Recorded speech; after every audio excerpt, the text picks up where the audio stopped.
It's Wednesday night. You know what that means. Another brand new episode of the Kicking Out podcast. I'm Tanner Lee, along with my co-host Paul Zarban. Yes, Paul, it's Wednesday night, not Tuesday night. Like JR made a lot of us believe that it was Tuesday night. Yeah, I caught that, and I'm going, my week's already messed up enough. Stop, JR. JR. You're killing me here.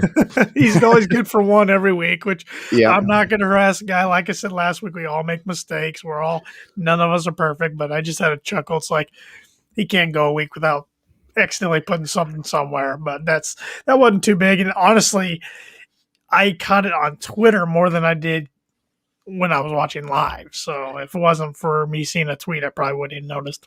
Same thing here. I saw it on Twitter. I didn't catch JR saying it, but there's a lot. And at this point, I'm starting to wonder, is JR doing some of them on purpose? You never know with him. He could be. He likes to troll the wrestling world a little bit once in a while. So yeah, sometimes he does it by accident. And then there's those other times where I'm like, he's just doing something to rile somebody up somewhere. Oh, absolutely. I mean, he's no dummy. He knows exactly what he's doing. So he's been doing this for years. Oh yeah, years and years and years, and multiple companies. This is his third mainstream company, I should say. He's worked for more than that. But before we get into reviewing tonight's AEW Dynamite Fyter Fest Night 1 that took place in the great state of Texas. Have you ever been to Texas, Paul? No. I haven't either. No. I haven't either. The furthest place I've been is Chicago. Okay, you got some traveling to do. Just one of these days. Yeah. I am going to share my screen real quick, and I want to show everybody what our store looks like on Pro Wrestling Tees for everybody watching on here. Yeah, and of course, if you while you get that pulled up, if you happen to be in the great city of Chicago, you can always stop by Pro Wrestling Tees and pick it up. Order it online ahead of time and then pick it up while you're there. And there it is right there. All three options so far. You can get a white KOP shirt, a gray, or a black. Yes. So support the Kicking Out podcast, support Tanner and myself, and head on over to ProWrestlingTees.com, search up Kicking Out podcast, or find it on either one of our Twitters because we've both shared the link.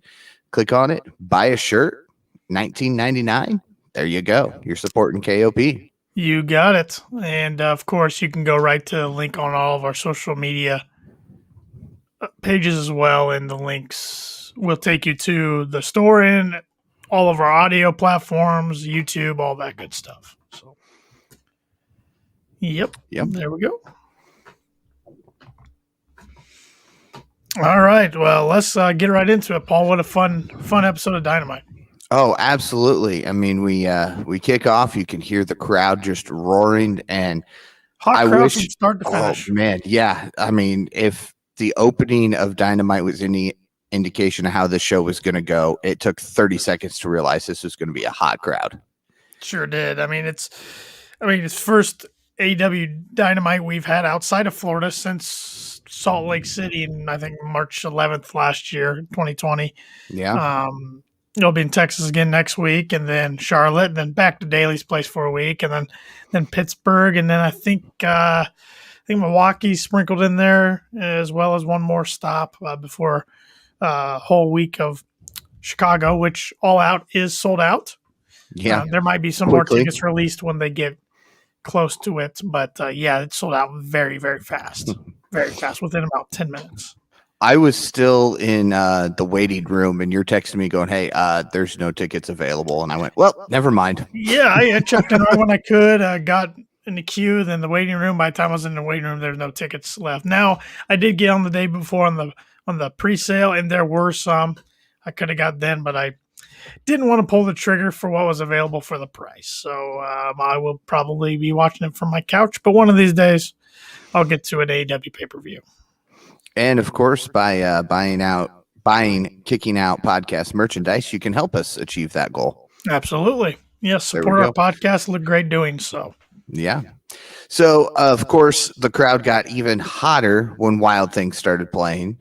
I couldn't even hear the music over the crowd. So that was nice to hear. Yeah, I thought this match would start off the show, and I was right. I mean, what a great way for Moxley to return on AEW television for the first time since Double or Nothing. And I enjoyed this match a lot. I wanted to see more Karl Anderson single matches on AEW TV. Yeah. So for those of you who didn't catch it, it was Jon Moxley defending his IWGP US Championship against Karl Anderson. Started off, Kingston attacked Gallows with a pipe right off the bat, and the two ended up battling through the crowd. I think Kingston knew that Gallows was going to play a part in this if he didn't take him out early, so he just knew to do so. Absolutely. Got to even the odds. Yep.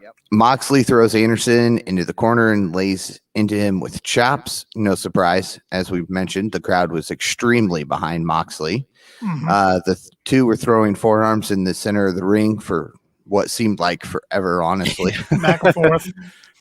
Anderson cuts off Moxley, hitting the ropes with an uppercut. The two end up on the floor. Moxley throws Anderson into the barricade a couple of times, beats him up all around the ringside area. And I should mention that with this being the IWGP US Championship, they had the Japanese rules, so you had a 20-second count out outside the ring versus a 10-second count out. Yeah, that's I'm glad you pointed that out, because it's cool to always hear them announce that this match is going to be contested under New Japan Pro Wrestling rules. I think that's just a really cool touch.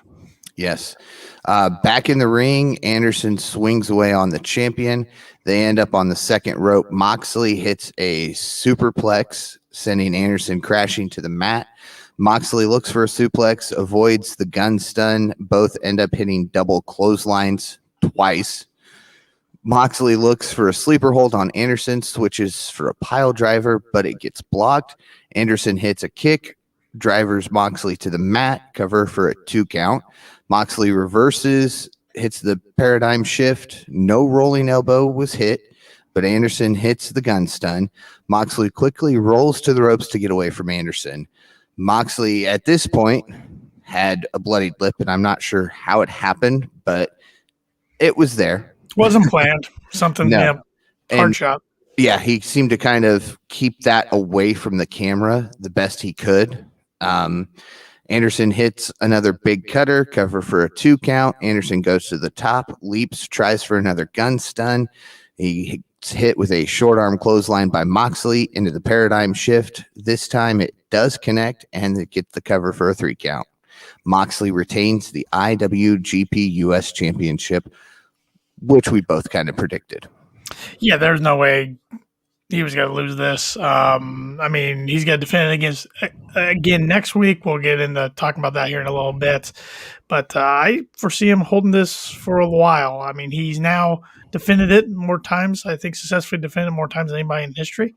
Yep. So that's a pretty great accomplishment. I mean, that belt, that title's got tons of history with it. Fun way to open up the show. I really enjoyed it. Thought it was a good match. Yep. After the match, we see Lance Archer talking with Jake Roberts about it being so simple who Jon Moxley's next challenger should be. Archer brings up how Moxley took the title from him a year ago, but it's time for his rematch. He said they had a Texas death match in Japan, so how about they have another one in Texas next week? Yeah, he'll get a big pop from the crowd, being the homestay boy from the Lone Star State in Texas, kind of like Ricky Starks did tonight. But yeah, no, their match was fire last year over in New Japan and early in January before the pandemic hit. I'm all for them running them back again. We did see Archer challenge Moxley for the AEW World title twice, I believe, maybe just one time. My memory's kind of foggy on that. So we've seen these two battle within the past year, but this will be totally different. And I'm just glad we're getting Archer back on TV in a match. I mean, we haven't seen him in a match since he lost to Miro. I know. Challenging for the TNT title at Double or Nothing. And Archer's more of a heel now for this match. He just keeps going back and forth. They don't know which direction to go with him, it seems, but I am all for this match. It should be a fun one next week. We then get another backstage segment with Alex Abrahantes, who's talking with Andrade and apparently what seems to be his assistant. Andrade cuts a weird little promo, asks Alex the question of where is the Death Triangle? Go ahead. Yeah. Do you think he was interested in facing these three guys, or does he want to be part of the faction, or where do you think this is going? I was going to pose the same question to you. 2 out of 3 members are luchadors. Right. Andrade was a luchador before he went to the other company. Right. Could we see those 3 form together and kind of get rid of Pac? Could. But man, I feel like they haven't got enough out of the Death Triangle. I mean, it looked like it was going to be a hot faction right before the pandemic hit. So I personally want to see him go against all 3. I mean, Andrade against Phoenix, Andrade against Penta, Andrade against Pac. Take my money. I want to see all 3 of those matches. Spectacular, 5-star potential matches. All 3. Now, maybe we do see one-on-one matches, and then obviously, if that were the case, Andrade's going to win all 3 of those matches. There's no way they're going to have him lose this quick. And once again, I pose this question to you. Do you like the subtitles or not when he's speaking? This week, I did not, because they were there before he ever got to it. Right. That was bugging me. Yes. If it was as he was talking, not a big deal. But when they're up there 2 sentences before he says it, that kind of bugs me. Yep, makes it look taped and or scripted. Yep. Now, of course, that was probably because that was taped earlier today. Sure. But we've done other ones with Andrade talking that were taped, and we didn't have that problem. And I get why they use it, because he does go back and forth between English and Spanish, and he flip-flops without much warning. But I think his English is getting better. I like that AEW's letting him speak in English, and it's just going to make him more confident with it going forward. And the dude's $1 million. He looks like $1 million to me. I do have some problems with how they debuted him that first week. I mean, I think they could have held off, and it could have been much bigger pop. But ever since that, I've liked everything he's done. They kind of went away with that surprise he hinted at. It seems like they haven't brought that back up since that 1 week. I know, which makes me wonder if it was Selena Vega before, and maybe they didn't know she had re-signed. Maybe she didn't tell anybody, and then she showed up. So they're like, "Crap, we've got to scrap this now." Could be, or maybe, maybe it was something they had planned. They decided, we're going to go in a different direction. Or maybe they still have it planned and they're just letting it kind of go into the back of our minds a little bit. Yeah. And I text you this as soon as this promo started. Alex is the mouthpiece that Andrade needs. He doesn't need Vicky. I mean, I understand the name and the connection between the two, but Alex would be the perfect mouthpiece for Andrade. He would, but he's already a good mouthpiece for Penta. Which brings me back to the whole... Which Penta needs a mouthpiece because he can't speak English. Right. Which brings me back to the whole, maybe we get rid of Pac after he takes on everybody individually, and maybe the Lucha Bros say, look, we're on a losing streak. We can't win. Andrade's winning. What if we team up with him and get rid of Pac? Could be. I mean, it's been interesting with the Death Triangle. Like I said, they, formed right before the pandemic hit, and we've already kind of seen some weird things with Eddie Kingston over time. So, yep. So we'll see where it goes, because they're kind of a tweener group too. Yeah. 1 week they're faces, 1 week they're heels. So we'll see. Yeah. It's gonna be interesting. It's gonna be fun to see how it plays out. And next, it was time for the Ftw Championship Match, the title that is not recognized by AEW as being an official title of AEW. It was Ricky Starks versus Brian Cage. Starks came out first to a good pop. Again, hometown boy. Home state boy, yep. Yeah. Taz, of course, as always for Team Taz, it was on commentary, and Hobbs and Hook were at ringside. Right off the bat, Cage goes to work on Starks with a military press into a slam. Starks getting sent into the corners a bunch of times until he gets hung up on the top rope. Cage yanks the rope up and down and then slams Starks to the mat. And the crowd is still, even though Starks is getting beat at this point, leaning with Starks. Again, home state boy. Starks runs into the corner. Starks with boots to Cage's biceps with a second rope missile drop kick to Cage. Starks goes to the outside, gets the title. Cage follows and smacks Starks. He tosses the title in the ring. Cage tries to throw him into the ring post. Starks slides by the post in the mat, then runs back and drops Cage with a clothesline. Back in the ring, the This Is Awesome chants start breaking out. Starks tries for a rear naked choke, but gets jammed into the corner. Cage with a boot to the face tries for a German suplex with no luck. He switches to a pump handle slam cover. Boot on the rope breaks it up. And it wasn't even really on the rope. He got it under the rope, but I understand they count it as on the rope. Right. I mean, WWE does the same thing. It's kind of like, yeah, you're out of bounds either way. Yeah, right. Out of bounds. Yeah, there you go. Starks slips out of a deadlift German suplex from the top rope. Starks nails a sit-down power bomb for a cover of 2. And I got to admit, I did not see Starks hitting this type of move, especially fresh off of an injury. No, that's one thing about Brian Cage matches that I always take away is just his strength's mind-blowing. I mean, tonight when he did curls with Ricky Starks with one arm for a while and then just held him up with the other arm for a while and then hit his move or tried to hit his move and actually Ricky reversed it. But yeah, I did not know Ricky Starks had that kind of strength, especially coming off an injury like you said. Yeah. So Starks grabs the title. Hobbs yanks it away from him, playing it off as, we want to do this clean. We're Team Taz, but we're going to do it clean. And I really thought at that point they even fooled me. I will admit I got fooled. They hooked me too a little bit. Yep. Starks turns around, goes right into an F5 with a very close 3 count. Very, very close to a 3 count. Hook grabs the ref's attention. Hobbs jumps on to the ring apron with the title, goes to hit Starks, but ends up knocking out Cage. Spear by Starks. Cover 1, 2, 3. Ricky Starks is your new Ftw champion. And the crowd ate it up. Right move, right guy won. Lord. It was time to get this belt off Cage. It's time to make him full baby face. Time to take the chains off of him. He even referenced that on Twitter tonight to a lot of different fans who were talking about that.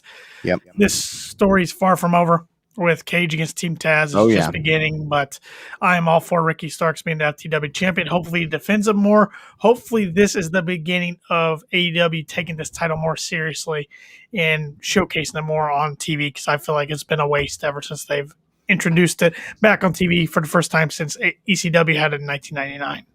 Yeah, I mean, it's really just fallen to the wayside. I forget about it, and occasionally I'll see, like, as I'm watching the Dark recap or Dark Elevation recap, you'll see Brian Cage defending FTW Championship against some little unknown indie guy. Yeah, yeah. He takes on Fuego del Sol or Jimmy Stewart from El Paso or something, Yeah. Weird little things that make absolutely no sense as to why he would defend that title against them. Right. After the match, of course, Team Taz is on the ramp celebrating. Clearly, it wasn't Hobbs meant to hit Starks and accidentally hit Cage. That's clear. I mean, the hug from Taz said it all. Yep, Taz planned it all. The heel gets over, new champion, and then babyface. So you got the heel and the babyface completely switched. I guess switched, or the roles are definitely separated. So yes, good stuff.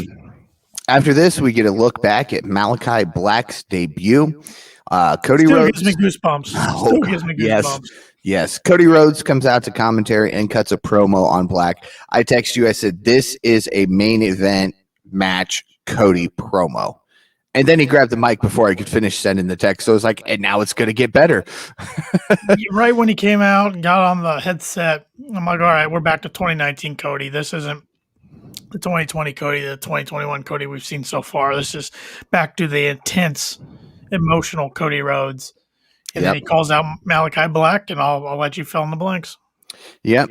He understands Black wants to take out a franchise player to be a franchise player, but knocking out someone like Arn Anderson is not the way to do it. Cody doesn't feel like he's getting his point across, grabs the mic, heads down to the ring to continue talking. Cody says he feels like fighting and calls for Black. Up on the big screen, Black asks if he heard the crowd when he knocked out him and Arn. Maybe he loves the fans more than the fans love violence.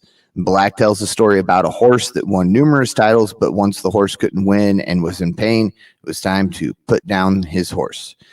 Cody tells Black to come down to the ring and face him. The lights go out. Black is in the ring when the lights come back up to a huge pop, about as loud as last week, if not a little louder. The two start swinging at each other. Officials, referees, and security all rush to the ring to separate them.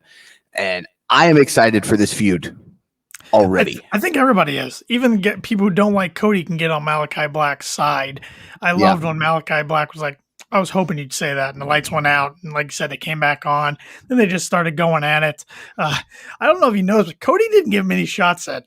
I think he was trying, but Malachi was just overpowering him. I don't know if he was meaning to or not, but right. It's the little things. And I can't take credit for this because I saw a lot of people tweet about it. You had Cody in all white, Malachi in all black, good versus evil. Fantastic. It kind of brings me back to, and I hope they don't go this way with this, the Shawn Michaels Undertaker feud. Yeah. You know, where Shawn came down from the heavens and Undertaker up from hell. I hope we don't see that type of feud, but I'm totally for this all white, all black, good versus evil type feud. Absolutely. And this is the perfect phone for both guys. It's perfect to get Cody back where he belongs in a main event feud. The Nightmare Factory and Nightmare Family stuff just didn't go how I don't think any of us thought it was going to. It just didn't didn't click. So it's about time to get him back in the main event feud. And this is a perfect debuting feud for Malachi. I think he should get over in this feud. We'll see, but it's awesome. I mean, his T-shirt on shopaew.com was the #1 selling shirt this past week. So, well, of course it was. Yeah. And before we go any further in the show, I want to take a moment to talk about. I think there's already a possible feud building, or we're just all going to get swerved based off of the video that Malachi Black released last Thursday on Instagram. So.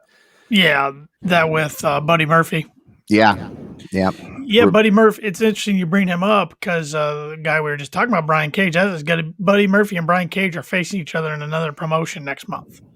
So that will be his first match outside of WWE once his 90 days is up. So we'll see. He's definitely going to end up somewhere. He's too talented not to. But it's Malachi Black is officially all elite. The graphic was up last week.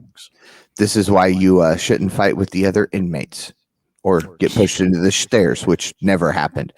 Yeah. Nice. Right. That was a nice little stab at WWE because I was watching briefly as that feud was going on, and they just stopped talking about it like it never happened. There were no replays of it, no nothing. So I thought that was a nice little way to incorporate that. Well, and you notice Malachi, he's got the contact in one eye. His one eye, he's got to do that probably the rest of his career. So he's not going to let anybody forget about it. Right, and it was nice too. It's a little thing. So this feud's going to be awesome. Can't wait. I'm already excited about it. I'm glad they let each other get physical and into it tonight a little bit. I know some feuds you get hot, you don't want them to touch until the big payoff. Thank you, payoff match. But in this case, let them go at it right away, and then we can cut some promos here and there in the following weeks. Then we head backstage as Tully Blanchard walks down the hall by himself. Marvez goes to talk with him about the cheap shot on Conan, but Santana and Ortiz tell him he's got some stones to walk the hallways on his own. They go to smack him with a lead pipe, crowbar, my bad, but don't end up doing it. And Santana says, "We were taught to respect our elders." They warn Tully that they won't be so nice next time and tell him to get his boys, FTR. Yeah, I don't know. I thought this was a little cheesy, really. It didn't really hit with me, but I am looking forward to that match. I want to see a 2-on-2 match. Proud and Powerful versus FTR. Looking forward to that. But I don't know. It didn't do much for me. And of course, I had to stop and really focus because I swear Marvez said that cheap shot on Cody last week. And I'm like, when did Tully hit Cody? And then I it thought he dawned on said me, that too. oh, it was Conan. Yeah, I thought he said that too when he said it fast. And speaking of Conan, he debuted a new LAX in MLW with a talent that was previously in AEW while they were down Daly's place. That is Danny Limelight, who is now signed full time with MLW. He and a couple other talents are the new LAX in MLW, which Conan got permission from Impact to use the name. Okay. So Yep. LAX survives. Yep. Just That I was- wish AEW was able to use that name. I like that better. Proud and powerful. I've said that from day one. They're still LAX to me. Yeah, always will be. Yeah. Of course, at one point, as you sit there and think about LAX, they were on the verge of becoming the new version of the New World Order because they started out as 3 people, and then at one point they had 10 people in LAX. So I'm glad it dwindled down and died off, and it's just a few guys again. Right.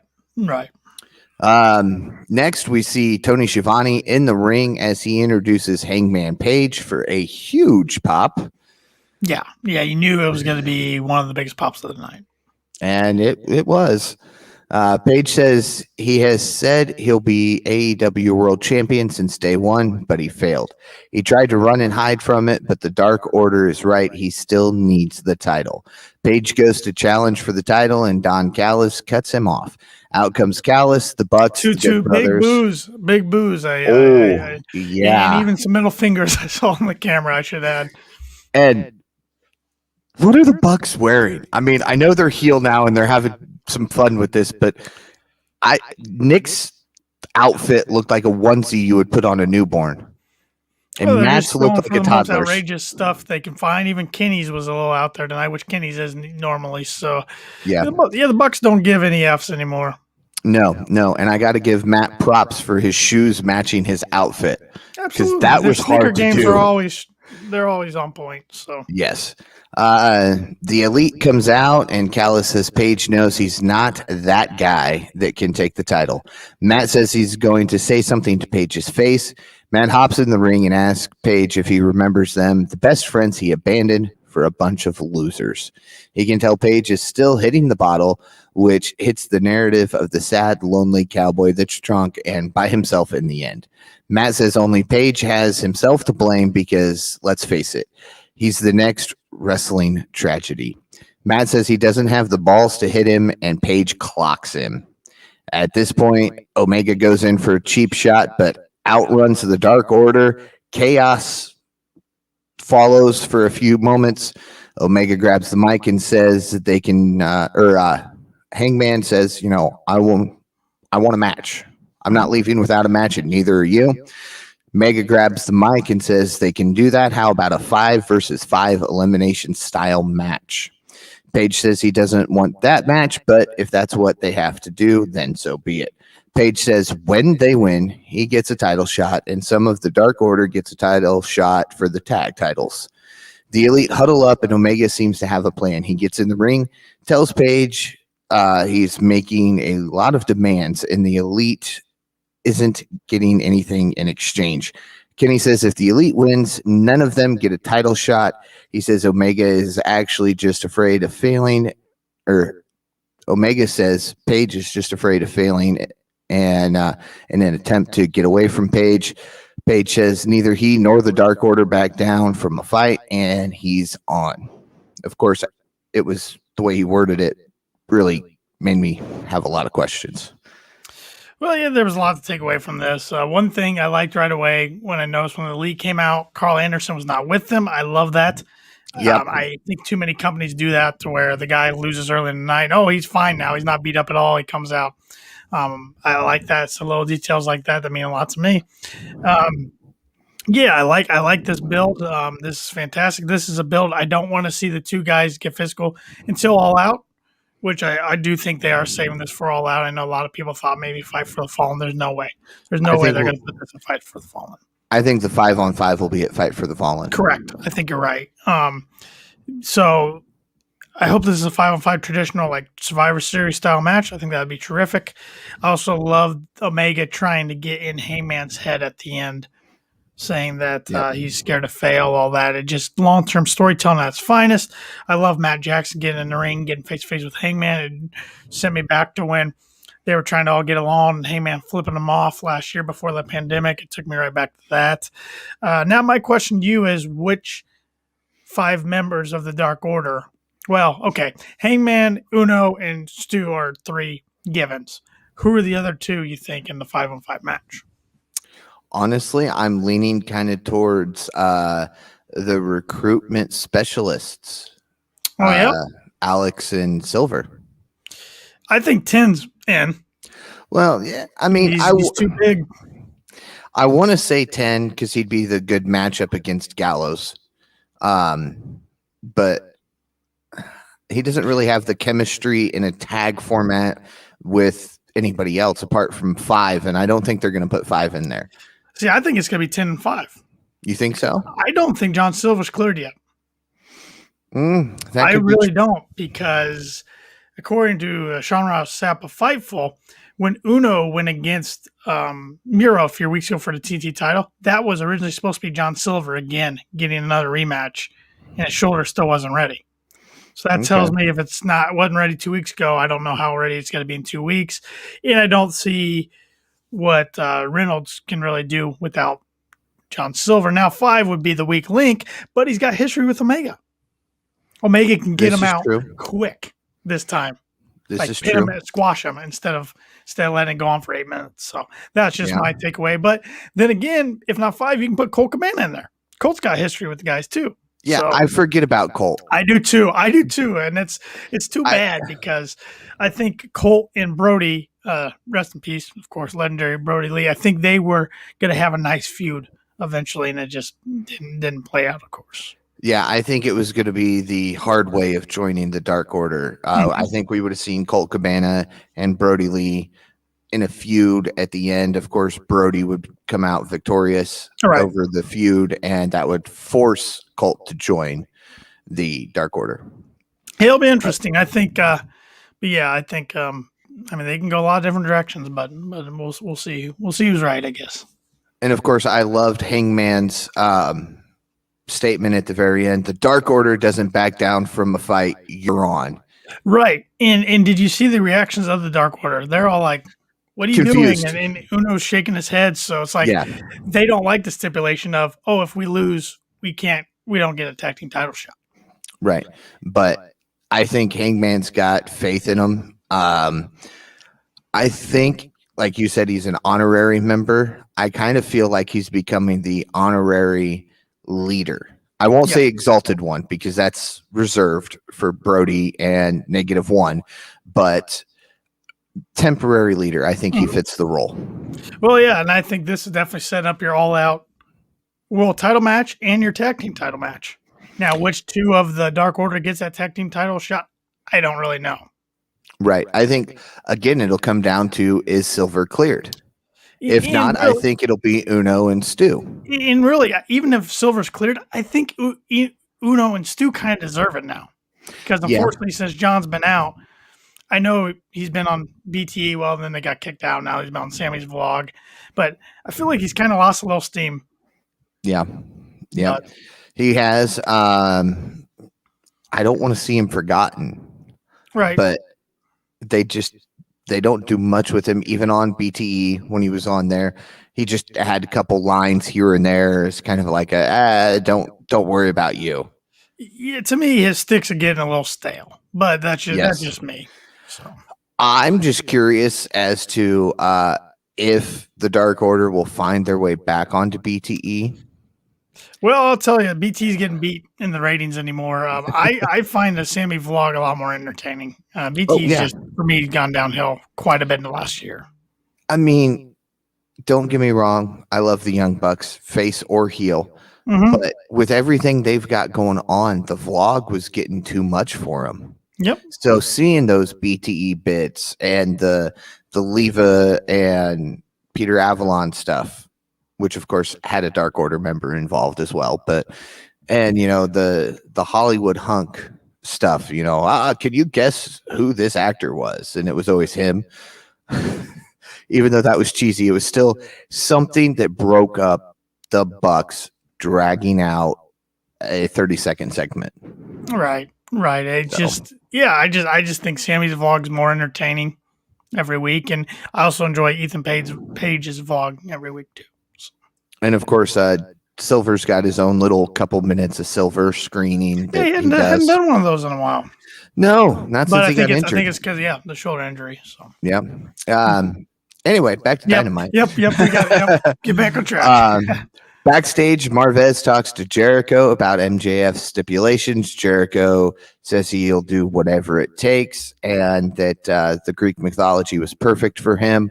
At this point, Jericho gets hit with a chair in the throat from the chairman himself. MJF says he just wanted to return the favor for the cheap shot that Jericho gave him last week. Says next week he will be taking on Shawn Spears in a match where Spears can use a chair, but Jericho can't. Spears then hits Jericho's bad elbow with the chair.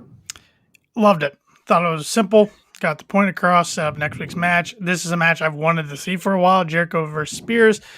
I think Shawn Spears is still underutilized. Now, will he win? No.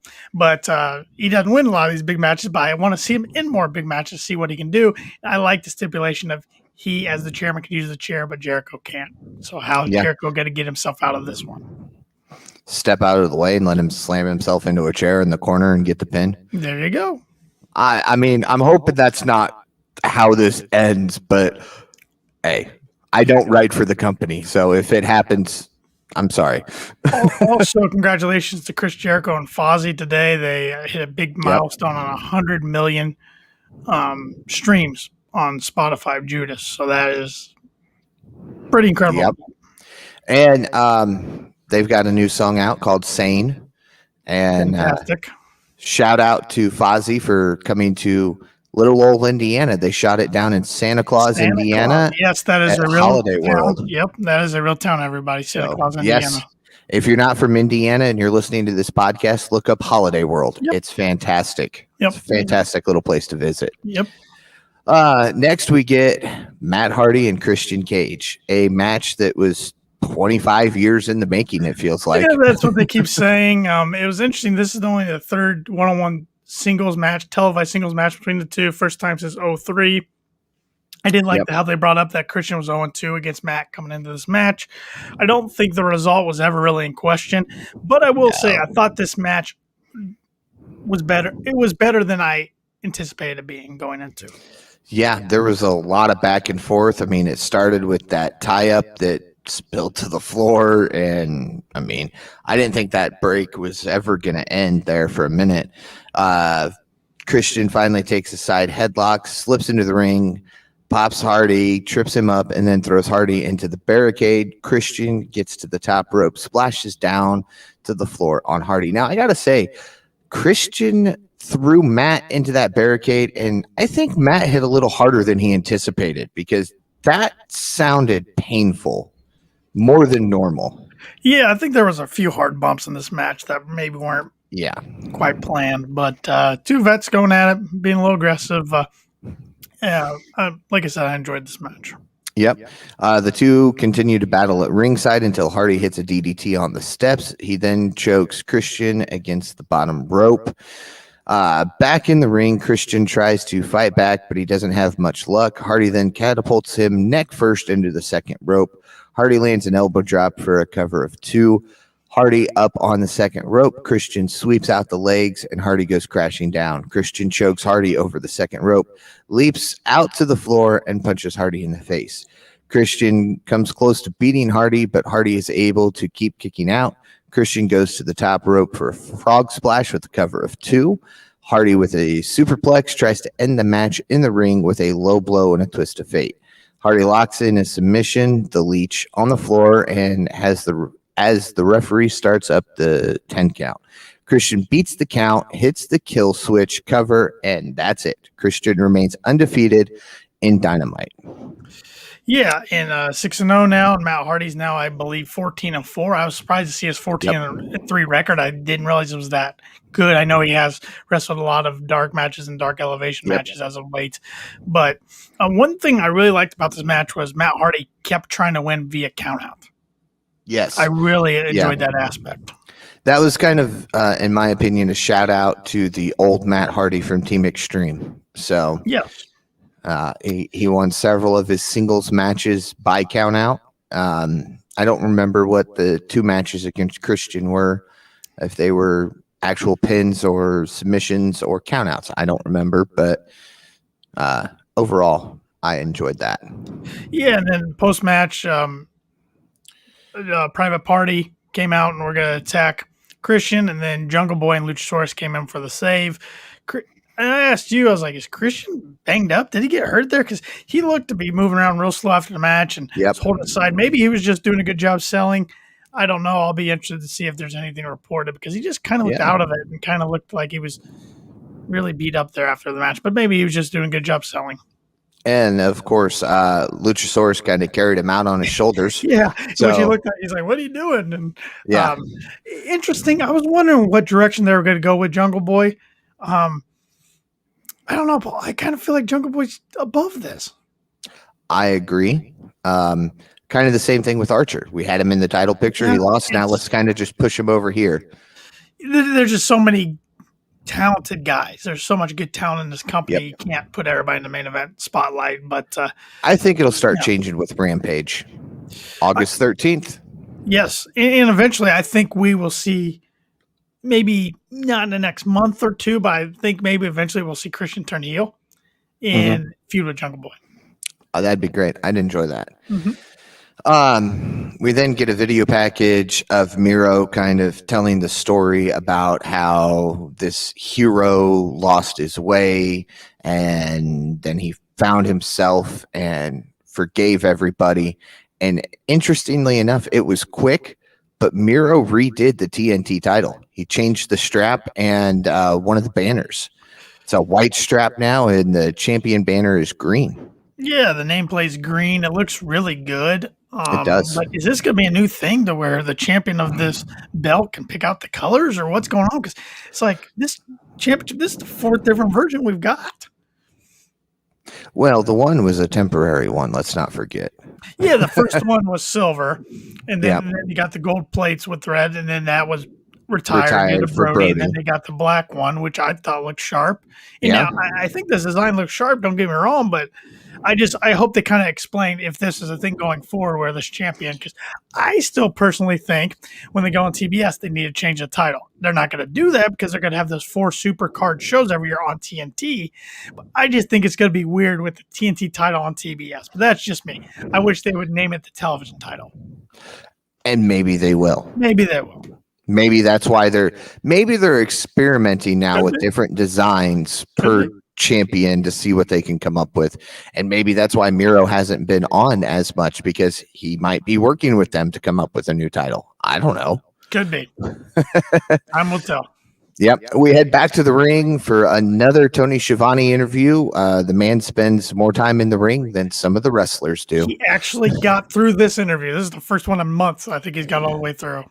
Yes, and it was absolutely great. Of course, we knew he was going to, because it was Dr. Britt Baker, DMD. She's just money, man. I know you were not a fan, but I know she's won you over. I was not. She is. Eyes are glued to the TV when she's on. Yes.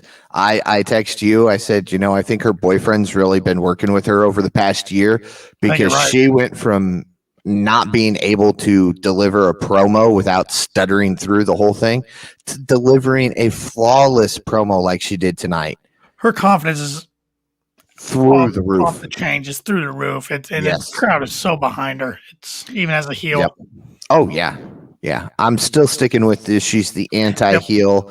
This is the DMD era, just like the previous 316 era. I like that. So she said it, and I agree with it, and that's amazing, because, like I said, like you said, I wasn't a fan of Britt in the beginning, but yes, she has won me over. And a promo like this week's promo, where she says she's at the top of the food chain, she's off of the menu, and Nyla can do what she wants, but Doesn't matter. And I love the shot she took at Vicky with the last name. You're only relevant because of your last name, which is so true. Yep. And I loved after the promo, her music, you can hear music in the background. You can see her posing to the crowd on the TV, but they come backstage and let Vicky and Nyla take some shots at her. I just really liked how that was shot. Yep. Vicky screams at the camera that they're going to beat her next week. Rose says that she's got a whooping coming and it's going to be world class. And then we get to what we were all hoping for, which was Moxley responding to Archer and says he's never beaten Archer. He's survived Archer. Moxley knows Archer is going to keep coming and he will not be hunted. He's the hunter. Moxley says there's only one boogeyman in AEW. Next week, Archer will be Texas dead. So, posing this question to you. Does Mox retain next week, or does Archer finally get his biggest win in AEW?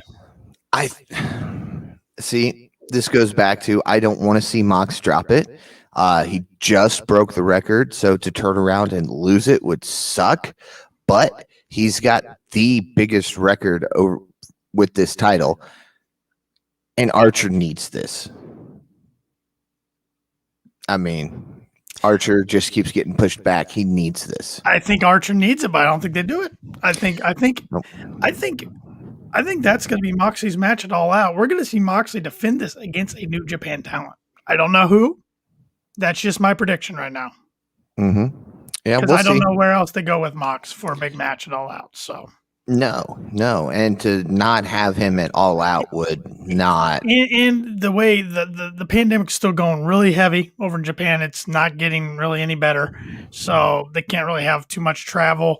So I just think that makes sense. They still want that title on television, on mainstream American television. So I think he defends it on All Out against a big New Japan star, and maybe that's where the title changes hands.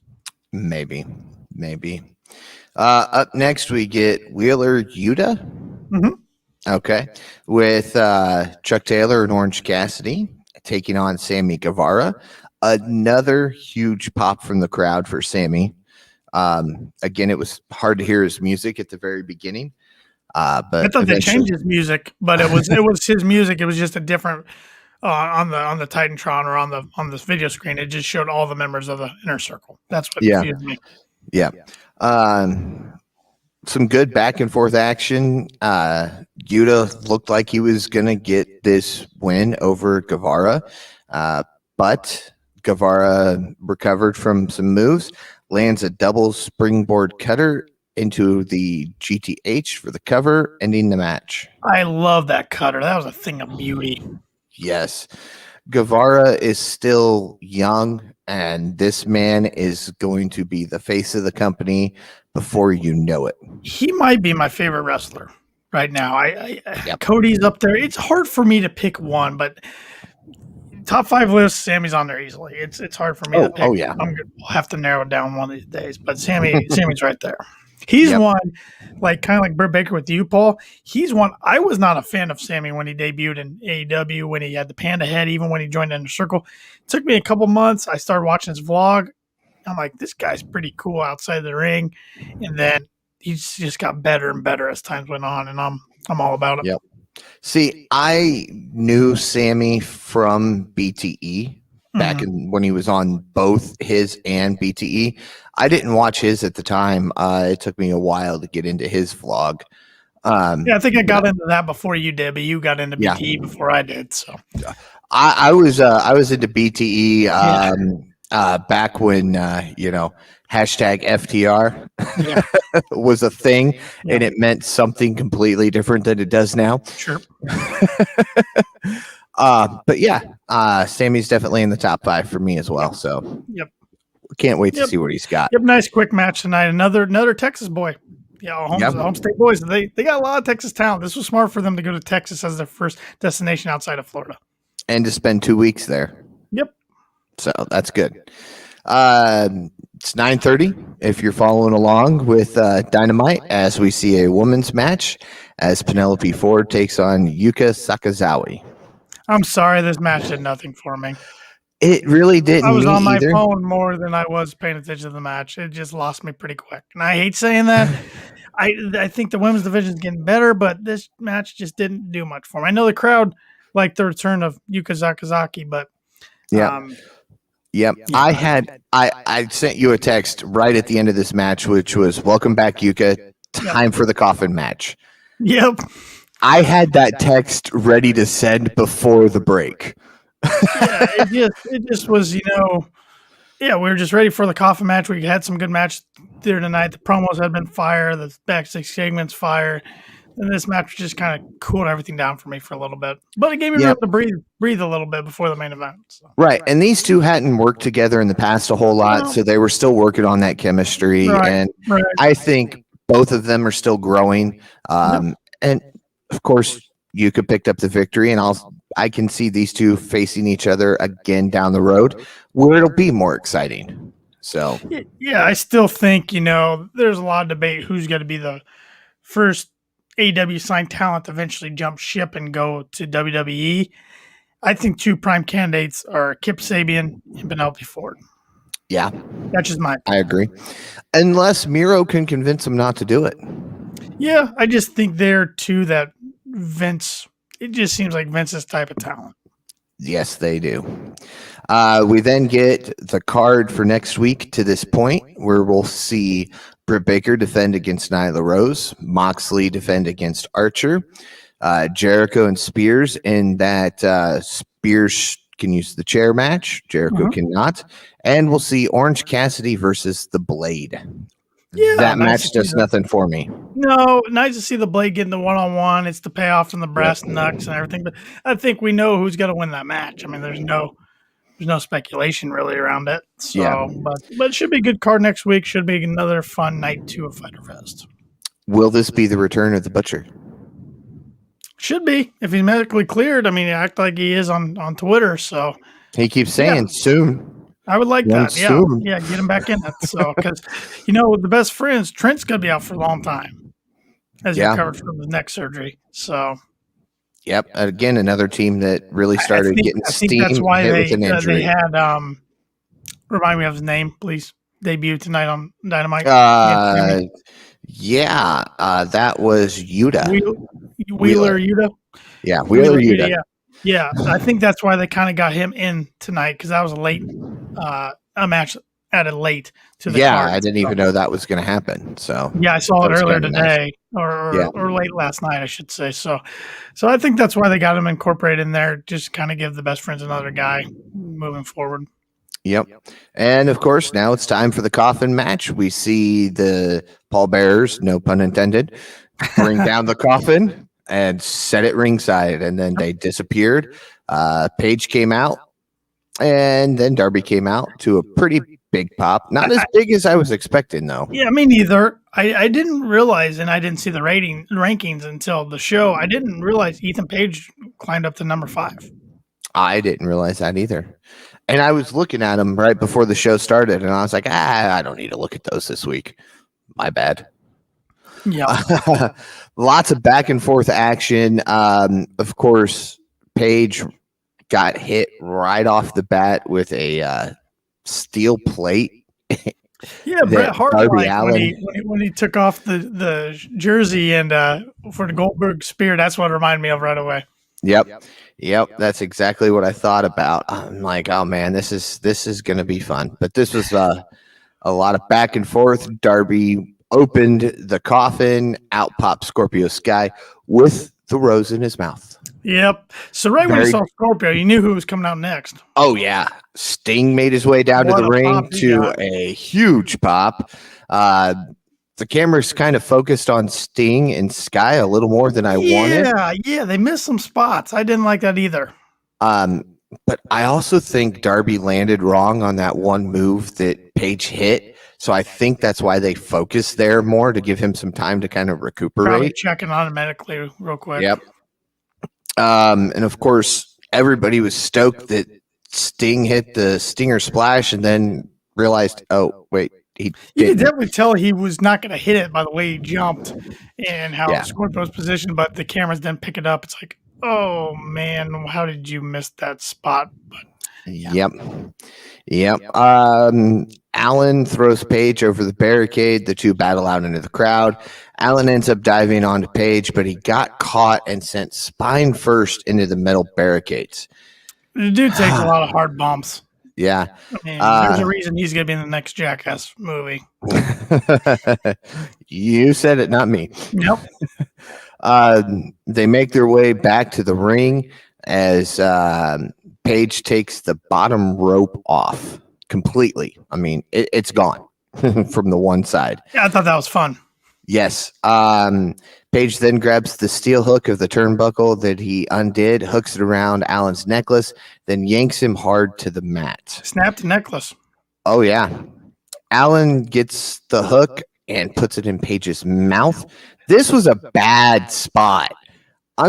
It was interesting until they changed the camera angle. And then it wasn't even close. You could tell. Yeah, where it was just space in his mouth. Yeah, not even hooked on. And I'm like, oh, man, guys. Just drop it. Yep. I did laugh at commentary, JR. He's going fishing.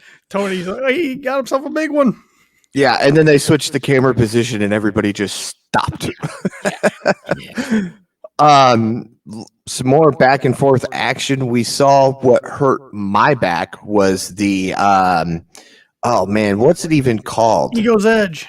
There we go. Like the Ego's Edge. It was Edge. like an avalanche Ego's Edge tonight off the top rope. Yeah, off the top rope, man. I love into the steel stairs. I thought that was it right there. I did not know how this was gonna go in Darby's favor. I thought Darby was going to win this match, but I thought it was going to be really competitive like it was. Yeah. Go ahead with the finish. Yeah. We realize that Paige is busted open and brings Allin near the coffin. Allin gouges the eyes of Paige and bites him. Allin grabs his skateboard, goes up onto the top rope, double stomps on Paige's back. Paige falls down to the coffin poorly. Yes. Allin shuts the lid for the win. Yeah, when that was, I'm like, really? That's how he got in the coffin and finished. But then and you could tell something was going to happen. Darby was starting to go up to the top rope to celebrate, and then you saw Bryce Remsburg like hold him off. I don't know if the camera's supposed to catch this, and he held up two, like he got 2 minutes left or something. Then Darby looks again, goes back up, hits a great coffin drop to go off the air. Probably the best coffin drop I've seen from Darby. At least since the Cracker Barrel one. Yeah. I did like this spot. I was like, okay, I can believe this spot. But I didn't like how the match originally finished because I'm like, that wouldn't put him out to where. No, he stepped down and stepped in. Yes, but I like the coffin drop. That was the way the show went off the air. I can get on board. If they wouldn't have done that, I would have been like, that just lost the whole point with me on the rating of tonight's show, but it didn't. So. And with that being said, Tanner, what do you rate this week's show on a scale of 1 to 10? Crowd was so hot. I think I gave last week's like an 8.5. Man, I'm right around there again. I mean, I think, spoiler alert, I think a lot of these shows are going to be great, so a lot of my rankings are going to be high. I'm giving tonight's at 8. I did enjoy the women's match and a couple bad camera misses in the main event. That's what separates it from an 8.5 or even a 9 for me. But crowd was hot. I enjoyed majority of the matches. Enjoyed the promos, the backstage segments. Just fun Wednesday night action again. Yeah, I'm right there with you. I'm going to give it an 8 this week, which is, I think, my officially highest rating since we switched to the number. It was a great show from start to finish. Few bad camera angles. And again, the women's match didn't really do it for me. Give me some Jade Cargill back on TV, please. Yeah. It was nice to see her in the Rampage video package. Yeah. But that's all we've really seen of her here lately. Right. So get her back in the ring. I don't care if she takes on some unknown talent and squashes them. Just give us Jade, even if it's 2.5 minutes. Yeah, give her and get Mark Sterling as our mouthpiece. Get him back on television, please. Absolutely. All right, Tanner, your wrestler of the week. There's a lot of good candidates tonight, but I'm going with Ricky Starks. How could you not? Homestay boy getting his biggest win in his AEW career so far and getting the FTW title. And like I said, hopefully it brings reason and more focus to the FTW title going forward. I can understand that and agree with that wholeheartedly. But I went Christian Cage this week. Okay. It was nice to see Christian now enter that feud as a 1-2 record instead of an 0-2. Yep. And I'm interested to see what they do forward based off of that, because Matt can come back and say, look, I still have one pin over you or one victory over you. That's that, deal with it. Or it could fire Matt up and go, no. I may have got the best of 3, but we're going to finish this the right way. Yeah, and you and I have done pretty good every week. One of us seems to get the AEW's pick of Wrestler of the Week right. One of us. So hopefully we can continue that streak. I got a couple of thoughts and questions I want to pose to you real quick before we wrap this up. Let's do it. Jeremy Lambert of Fightful.com brought this up. I'm like, that's interesting. He was unhappy still that they never really did much with the Hangman Matt Hardy rivalry, how it ended, because you remember Hangman bought lawnmowers and they kind of visited on BTE, but I mean, Matt Hardy lost his whole first quarter earnings and he didn't seem to care. He just kind of moved right on. Yeah. Probably maybe should have touched that on a little more for a week or two. Yeah. I think ending it on BTE was the original intention, because this really started on BTE. But yeah, they needed something, because I mean, I sit here and I read tweets and Facebook posts and comments. Oh, I'm so excited with Rampage. We're going to get 3 hours of AEW. What? We've had 3 hours of AEW since before it debuted. What are you talking about? So, I mean, there are a lot of people who don't watch anything other than Dynamite, and now Rampage starting in a month. Yeah. So, yeah, definitely needed to touch on that a little more. My other question to you is, I got to think Sting's going to be in a match at All Out, right? Yeah. I want it to be a singles match. Yes, he's done 2 matches and they've both been tags. Something single, even if it's just a quick match. Right. I want to see about 8-minute match against somebody, but who is the question? Scorpio Sky. That's probably where it's going. I'd be fine with that, but and I don't think Sting would have a problem with putting somebody over, even though his first singles match, I think AEW would give him the win. But I don't know. This feud between those two seems like it's kind of run its course for me tonight with the Coffin match. But I don't know. I know where I'd like them to go, but I don't think they're going to get there by All Out. How about Sting versus Darby? Okay. And neither of them have to turn. It's just kind of prove it match. Yeah. But I doubt. I don't know if they do that or not. But I got to think it'll be something big. Well, you could go, Darby says, I was able to beat Paige one-on-one without still had your help because you took on Sky. But he was doing what he always does. He's evening the odds. He's not really helping Darby. He's evening the odds, so there's no funny business. And maybe that's where Darby goes with it. Not really a turn, just a look. I need to prove that I can do this. Let's go one-on-one. See what happens. Could be. Yeah. I was just thinking that the other day. I'm like, they got to have Sting on All Out, and it should be a singles match, but who against? Or 2 weeks before, they'll do like they've done before and crap, and throw Sting in a match real quick that makes no sense. It could be. It's going to be fun to watch. I think we're still going to get a lot of big surprises going forward in the summer. The Grand Slam, AEW Dynamite Grand Slam. That's going to be September 22nd from Arthur Ashe Stadium. Pre-sale tickets sold pretty well today. The general public tickets go on sale Friday. I think they're going to sell that whole place out. Yeah. I mean, that's not going to be bigger than All Out. I think All Out's going to be the biggest show of the year, but that's going to be right up there for one of the biggest Dynamites of the year, if not the biggest Dynamite. Yep. I'm thinking we're going to get a very big surprise that night on Grand Slam. Well, I mean, there's a lot of 90 days that end. Yeah. I think it's gonna happen. I'm with you. I mean, there is more and more talk about him being all elite. He's mentioned it. I mean, I went from seeing nothing about Daniel Bryan to now, Bryan Danielson's going to AEW. Yeah. All over the place. And it's like, I hope so. I hope they do him right, like NXT did for him. Yes, and I will go on record. I know there's a lot of people that want CM Punk. If CM Punk doesn't surprise it all out, it's not happening. Exactly. If Punk shows up for AEW, it's going to be at Chicago. Yep. He's not going to travel. It will break the freaking internet if it happens. Yes. But I'm not getting my hopes on that one. I will say I'm starting to get my hopes up on Daniel Bryan or Bryan Danielson, whatever you want to call him. I am starting to get my hopes up on that the more I read things. So. Yeah, because, it makes sense. This isn't fans just going, oh my God, I want him there. Like you see with Punk. This is him legitimately. He's done interviews where he's talked about how cool it would be, the different things that they have that nobody else has had, that a company he's been a part of. He's been in ROH. I think he was in Impact for a brief stint. I don't recall that, but you might be right. I don't know.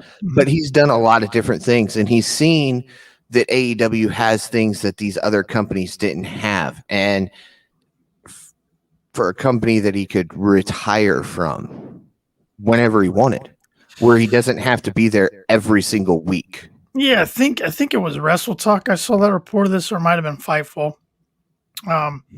where WWE has dropped Daniel Bryan from some upcoming projects. That kind of gave me the light bulb over the head, like, just the timing of all of this. Yep. Yeah, because he's just kind of in the alumni category now, isn't he? He's right. Not on the active roster. He's not even really, he's just out there like kind of free agent. There hadn't been a lot of talk about him. I know he was brought up on WWE TV not too long ago, but Dave Meltzer of Wrestling Observer said that had nothing to do with any plans. So. Right. And let's not forget, there is an alumni that has been on AEW, Bret Hart. Right. Bret Hart debuted the AEW Championship belt, and then 2 weeks later was on Raw or SmackDown. Right. That was supposed to, originally they were trying to get Flair. Yes, and Flair got sick, didn't he? Didn't he have that? Yes, you're right. He did, because it was a scary time because everybody thought Flair was going to die. Yes. So we'll see. There's another big free agent out there in the wrestling world that now has a ponytail like mohawk going on.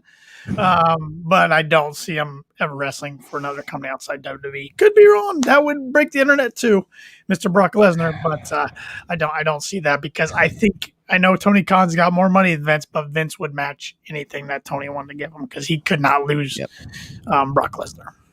Right. Yeah. And I think Brock's done. He's a butcher right now.